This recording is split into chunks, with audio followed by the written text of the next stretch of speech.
전가족 여러분, 오늘부터 신명기서를 강해합니다. 신명기라고 하는 이 말은 명령을 반복해서 기록한 것이다 라고 할 수 있겠습니다. 한자가 그렇게 되어 있습니다. 이것은 헬라어로 번역한 이 성경에서 나온 것입니다. 본래 히브리어 성경어는 이 신명기서는 말씀들이라고 하는 제목을 갖고 있습니다. 이것이 히브리시 성경의 이름은 첫 1절에 나오는 단어를 중심으로 제목을 정하게 되는 것이죠.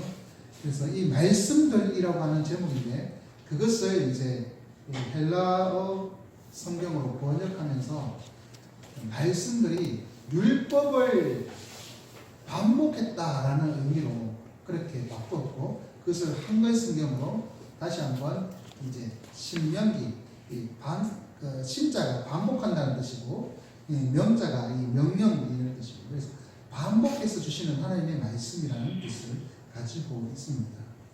오늘 본문은 1절부터 5절까지는 이 신명기의 서문에 해당하는 것입니다. 신명기를 왜 기록하는지를 알 수 있는 그러한 내용인 것이죠. 그래서 이것을 통해서 모세가 신명기를 기록한 이유 그리고 누구에게 어디에서 언제 기록했는지를 통해서 그 이유를 우리에게 알 수 있도록 하고 있는 것입니다. 그래서 오늘 이 본문을 통해서 신명기의 전체적인 개론에 가까운 그런 말씀을 나누고자 합니다. 먼저 이 신명기를 누가 썼느냐에 대해서 살펴보기를 원합니다. 1장 1절에서는 모세가 썼다라고 분명히 밝히고 있습니다. 창세기에서부터 이 신명기까지를 모세오경이라 이렇게 말합니다. 모세가 썼다라고 해서 모세오경이라고 말합니다. 그런데 신명기서를 읽어보신 분들은 알겠지만 뒷부분에 보면 모세가 죽는 장면이 나옵니다. 모세의 죽음이 기록되어 있다는 것이죠. 그러면 어떻게 죽은 사람이 이것을 기록할 수 있느냐? 그래서 자유주의 신학자들은 이것이 모세의 기록이 아니다. 모세가 쓴 것이 아니라고 주장을 합니다. 그들의 생각은 이 모세가 쓴 것이 아니라 이것은 남북으로 나누어져 있는, 다시 말해서 북이스라엘과 남유다로 이렇게 나누어져 있는 분열왕국 시절에 성전을 중심으로 하기 위한 또 남유다의 다윗 왕가를 중심으로 하는 그런 남유다를 위하여 기록된 후세대의 저작이다. 그렇게 주장합니다. 그래서 그러한 관점으로 역사를 기록한 것이 이제 열왕기사나 뭐 이러한 역사서다 이렇게 얘기를 하고 있습니다. 그렇게 주장하는 학자들이 대부분이 아니라 모두가 자유주의 신학자들입니다. 모세가 기록했다라는 것을 부정하는 것이죠. 그들이 생각하는 것은 기원전 빠르게는 7세기에서 8세기, 늦게는 6세기에서 7세기. 그 시기가 언제냐면 6세기는 유다가 바벨론에서 망했을 때, 그리고 8세기는 언제냐면 북이스라엘이 망했을 때입니다.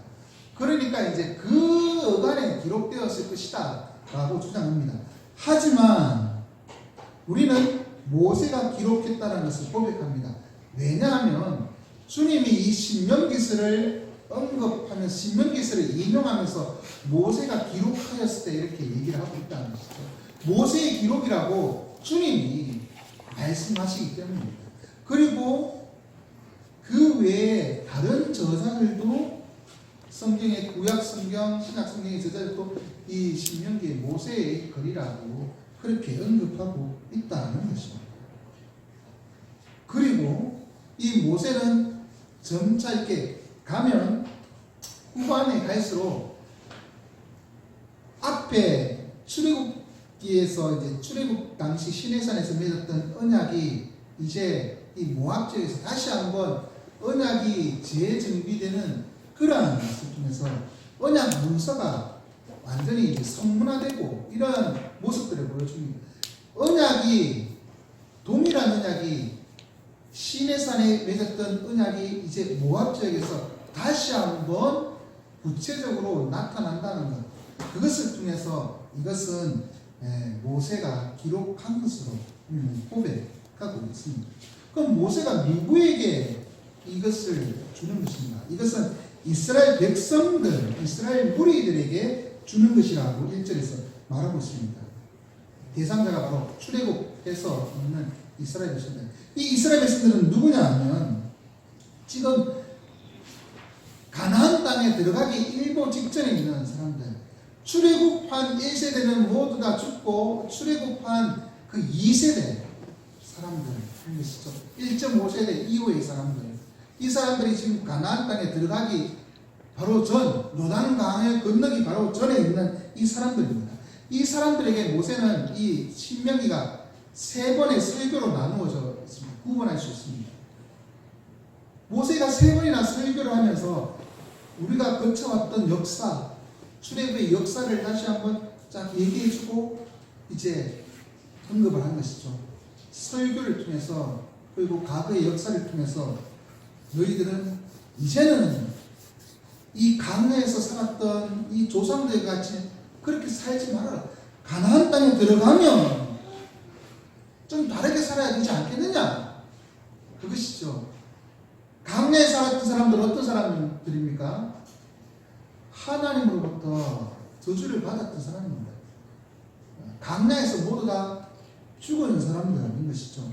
그들이 언약을 받았지만 언약에 신실하지 못했기 때문에 그들은 40년간 강야에 생활하고 모두 다 죽었습니다. 이제 가나안 땅에 들어가는 그들이 다시 한번 언약에 신실해야 한다라는 것을 가르쳐 주기 위하여 이 신명기서를 얘기하고 있습니다. 언약에 신실해야 조상 같은 일 당하지 않는다는 것이죠.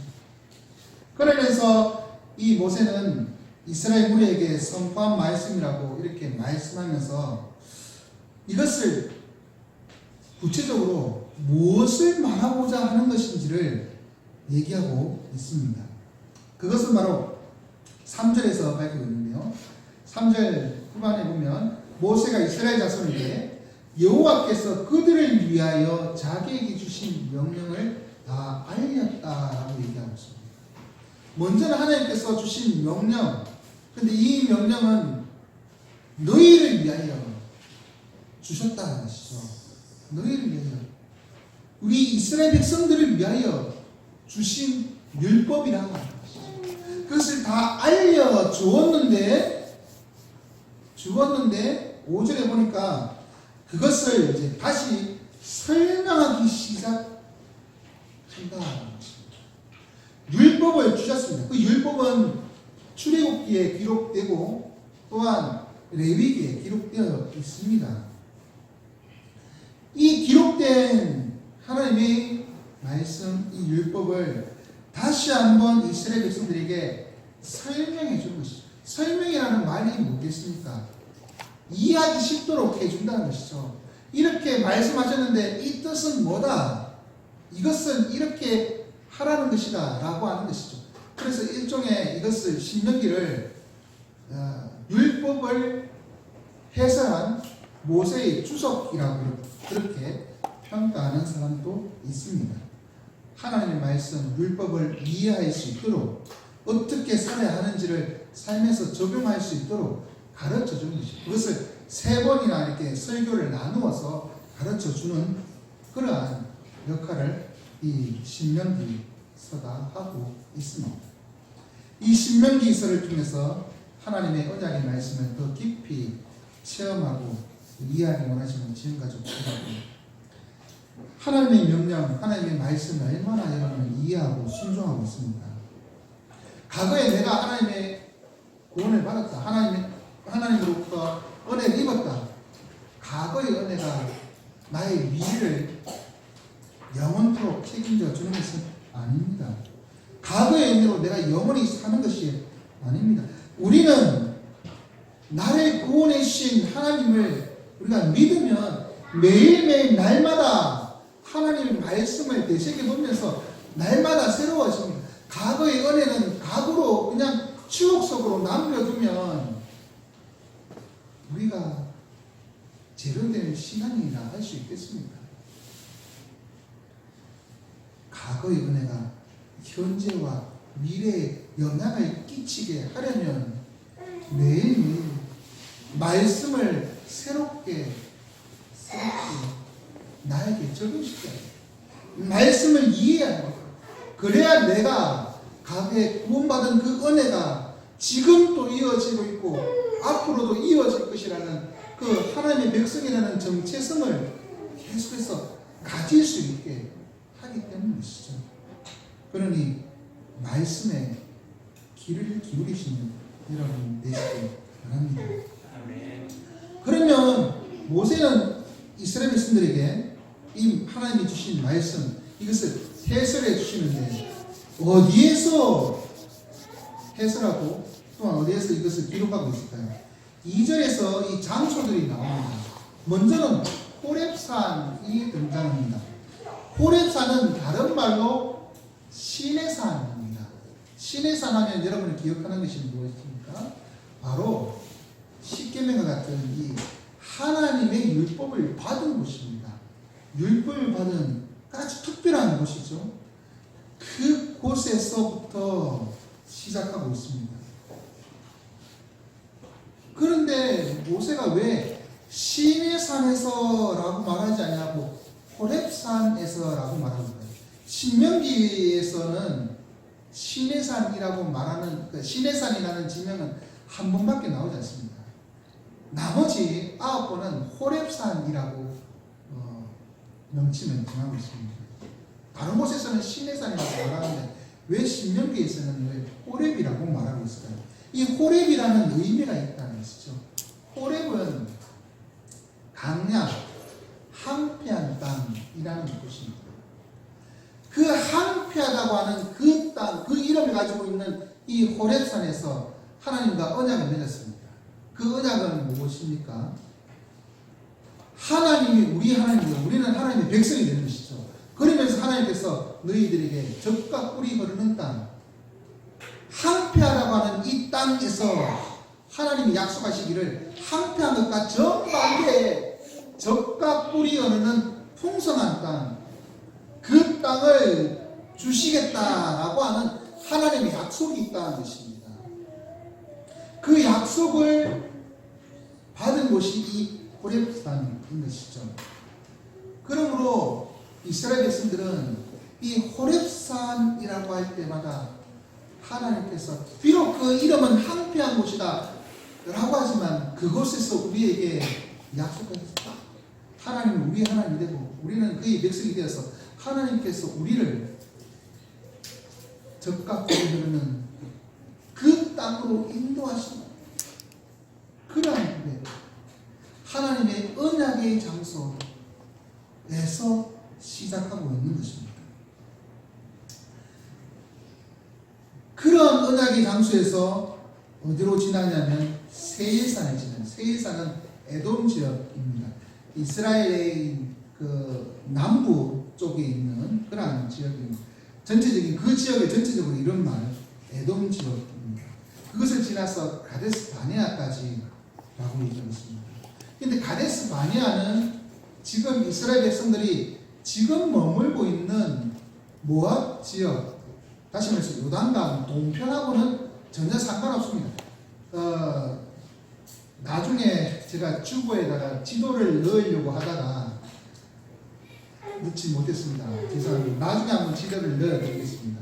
가데스 바네아는 이스라엘 땅이 이렇게 있으면 이집트 쪽에 내려가는 그 길목에 있습니다. 바로 이스라엘 땅이 바로 밑에 있습니다. 그런데 지금 이스라엘 백성들은 어디 있냐면 요단강 건너편에 있습니다. 다시 말해서 이스라엘 땅이 이렇게 이스라엘 땅이 이런 식으로 되어 있으면 가데스 바네아는 밑에 있지만 지금의 이스라엘 백성들은 어디 있냐면 이 옆에 요단강 옆에 있다는 위치가 전혀 다르다는 것이죠.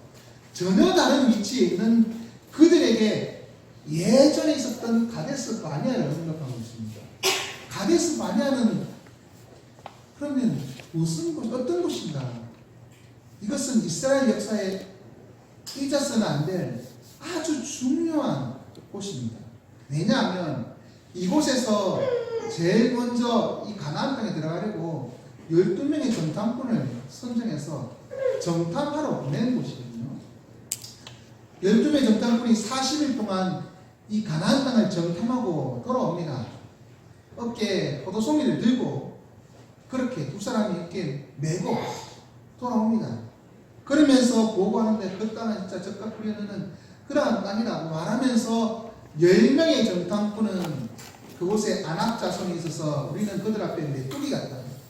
우리 그래 가면 죽는다. 그렇게 부정적인 보고를 합니다. 오직 요수아와 갈렙만 하나님을 믿고 의지하고 가자라고 얘기합니다. 결국 이스라엘 백성들이 10명의 부정적인 정탐꾼의 보고를 듣고 하나님과 모세를 원망하지 않습니까? 그 결과 하나님께서는 이스라엘 백성들에게 저주를 내리십니다. 징벌하십니다.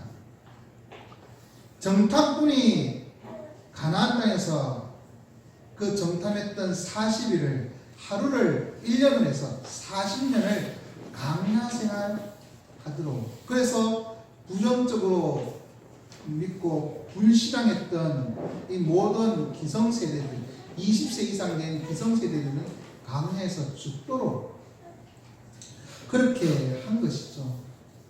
그러므로 가데스 바니아라고 하는 이 지명은 이스라엘 백성들이 불신앙했던 곳, 그 불신앙으로 말미암아 실패를 경험했던 그러한 곳을 얘기하고 있습니다. 분명히 언약으로 시작해서 실패로 했던 그 지역을 언급하고 있다는 것이죠.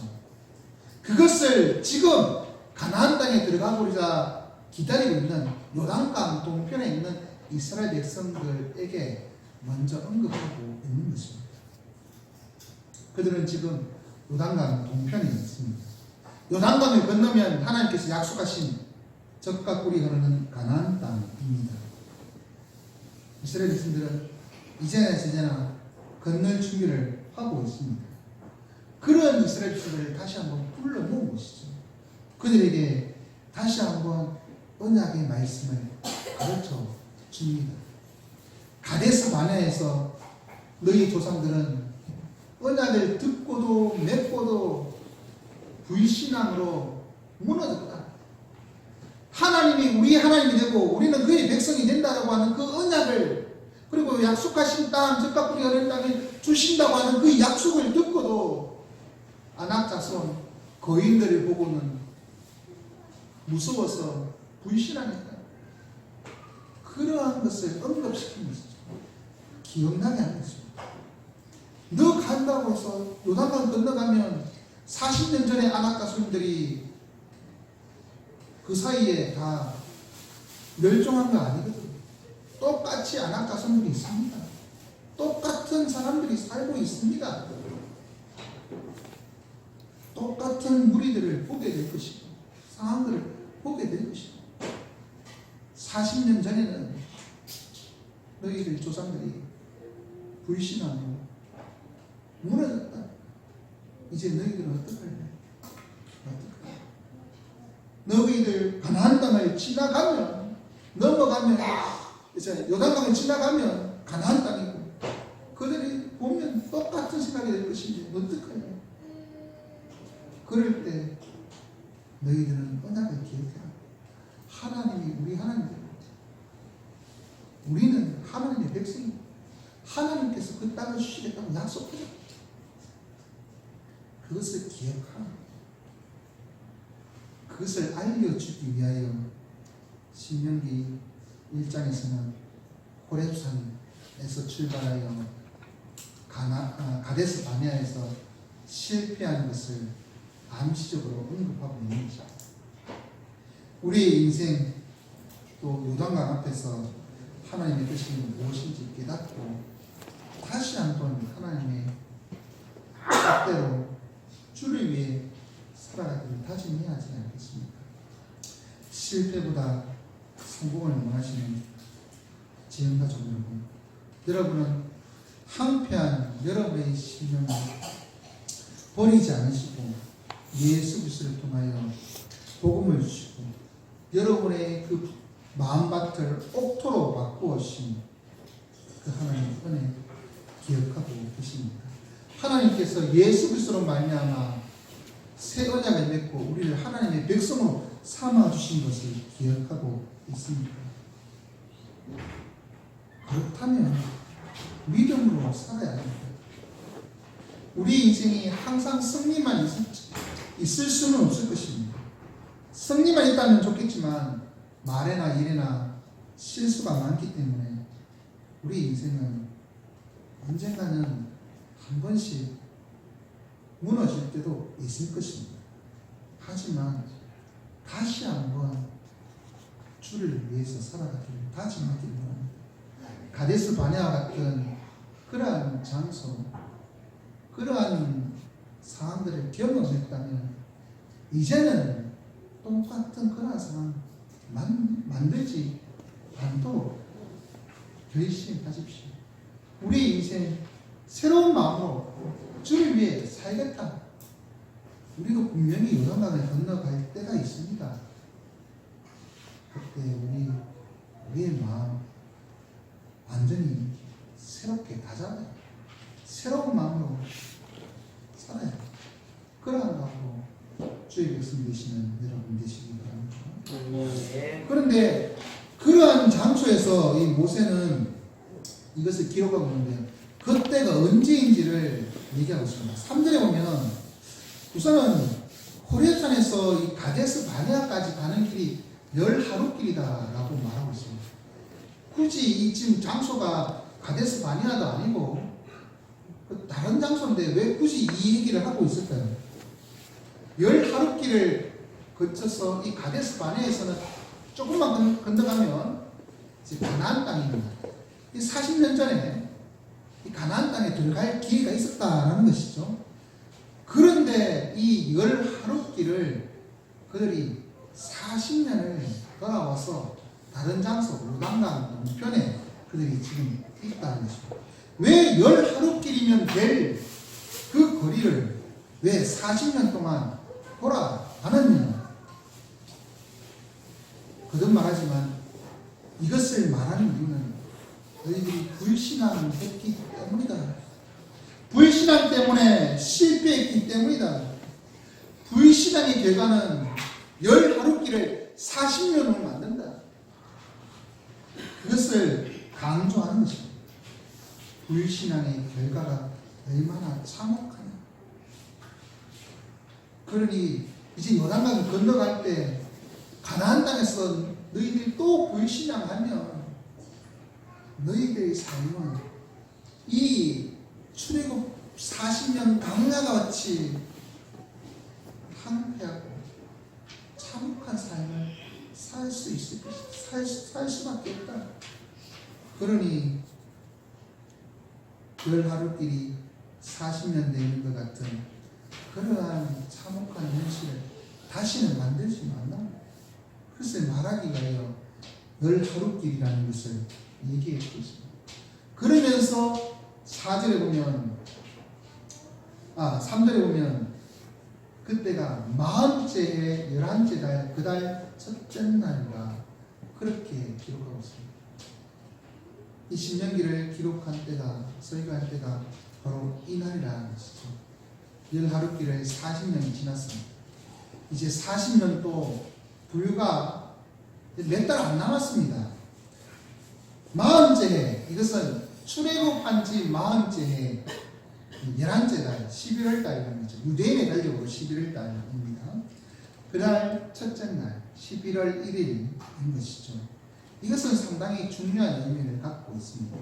왜냐하면 하나님께서 가데스 바네아에서 이스라엘 백성들에게 징벌을 내리실 때 정탐한 40일을 하루에 1년씩 해서 40년을 이 강야에서 살도록 하겠다고 말씀하지 않습니까? 이 40년이 끝나갈 때가 다 됐다는 것을 분명히 보여주는 것입니다. 40년째 11째 달이니까 11째 달, 12째 달, 이 2달 지나고 나면 40년은 끝납니다. 하나님의 징벌의 시기가 끝나가고 있다는 것을 보여주는 것이죠. 하나님의 징벌의 시기가 끝나면 이제 새로운 마음으로 새롭게 시작해야 한다. 너희들이 삶이 달라져야 합니다. 그것을 강조하기 위하여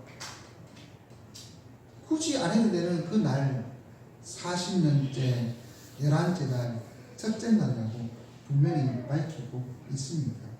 사실 이스라엘 백성들이 가나안 땅에 들어간 요단강을 건넌 것은 여호수아 4장 19절에 기록되어 있는데요. 출애굽한 지 41년째 1월 10일이라 얘기하고 있습니다. 41년째이지만 1월 10일입니다. 출애굽한 것이 1월 15일입니다. 그러기 때문에 출애굽한 것을 기준으로 하면 딱 40년에서 5일이 부족할 때입니다. 40년이 딱 안 되게 5일 정도 이제 여유를 두시고 하나님께서 그들을 가나안 땅으로 넘기신 것을 볼 수가 있습니다.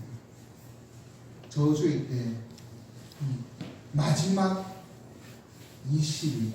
2개월 유대인들은 모세가 신명기를 쓰면서 36일 동안 이제 가르쳤다. 한 달 하고 이제 이렇게 가르쳤다 이렇게 얘기하고 있는데 2개월 넘는 기간 동안 이스라엘 백성들에게 율법을 가르쳤죠. 60일 가까이를 율법을 가르칩니다. 그들의 마음속에, 머릿속에, 몸속에 각인되도록 가르칩니다. 3번이나 설교를 하면서 그들에게 가르쳐 준다는 것이죠. 익숙해지도록. 그래야지 가나안 땅에 들어가면 이들이 하나님의 말씀대로 살 수 있다. 그래야 강야 40년 같은 그러한 실패를 경험하지 않는다. 그렇게 익숙해지도록 가르쳐 주시는 그러한 모습들을 볼 수가 있습니다. 그런데 그때를 특별하게 언제라고 또 사절에는 말하고 있느냐면 그냥 40째 11째 달 그 달 첫째 날이라고만 해도 됩니다. 그런데 그때 언제인지를 사절에 뭐라고 했냐면 그때는 모세가 헤스본에 거주하는 아모리 왕 시온을 쳐 죽이고 에드레이에서 아스타로스에 거주하는 바산 왕 옥을 쳐 죽인 후라. 이것을 굳이 언급하고 있다는 것이죠. 헤스본에 있는 아모리 왕 시온과 바산 왕 옥, 그 처음 붙이는 내용, 이것은 민수기 32장에 기록되어 있습니다. 근데 굳이 왜 이것을 신명기를 시작하면서 그 서론에 관한 해당하는 이 부분에서 밝히고 있을까요? 상당히 의미가 있는 것입니다. 왜냐하면 너희들이 이겼다라는 것을 나타낸 것이 아니라 이제 가나안 정복 전쟁이 이미 시작되었다라는 것을 보여주고자 하는 것이죠. 왜냐하면 이 두 왕이 다스리던 그 땅은 지금 이스라엘 백성들이 차지하고 있거든요. 그 땅을 르우벤 지파, 갓 지파, 므낫세 반 지파, 2개 반 지파에게 이미 땅을 나누어 줬습니다. 다시 말해서 요단강 동편에 있는 땅이지만 이 시온과 이 옥이 다스리던 그 땅을 점령해서 그 땅이 이스라엘 백성들의 땅, 그리고 하나님께서 주시는 약속의 땅이 된 것입니다.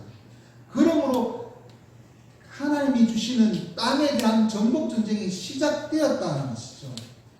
그러면서 시온을 이길 때, 바산을 이길 때, 그 바산왕 옥을 이길 때 너희들이 어떻게 이겼냐? 하나님 말씀에 순종하고 하나님 믿고 의지하고 나아가서 그들을 이겼다. 너희들이 무기가 분분하냐? 뭐가 분분하냐? 아무것도 없는 강야에서 40년 동안 돌아다니는 너희들이 잘 조직된 군사력을 갖고 있는 그 왕국의 왕들을 이겼다.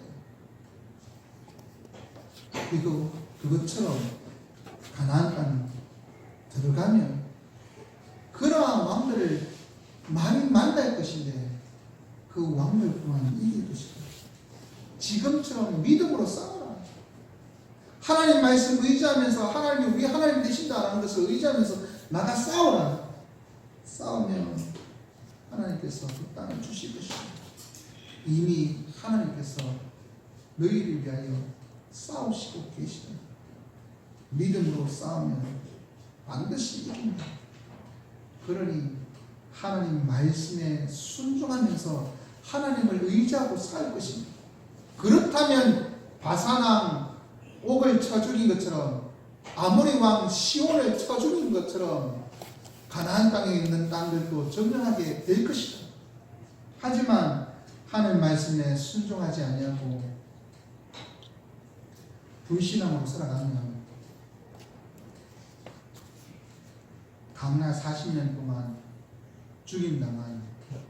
죽임당하다기보다는 죽었던 징벌받았던 너희 조상과 같이 실패한 인생을 살게 될 것이다.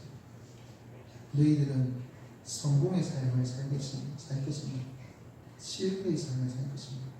요단강 앞에서 결정해라는 것이죠. 요단강을 건너가면 실전이다. 지금 이곳에서 너희들이 결심을 해야 합니다.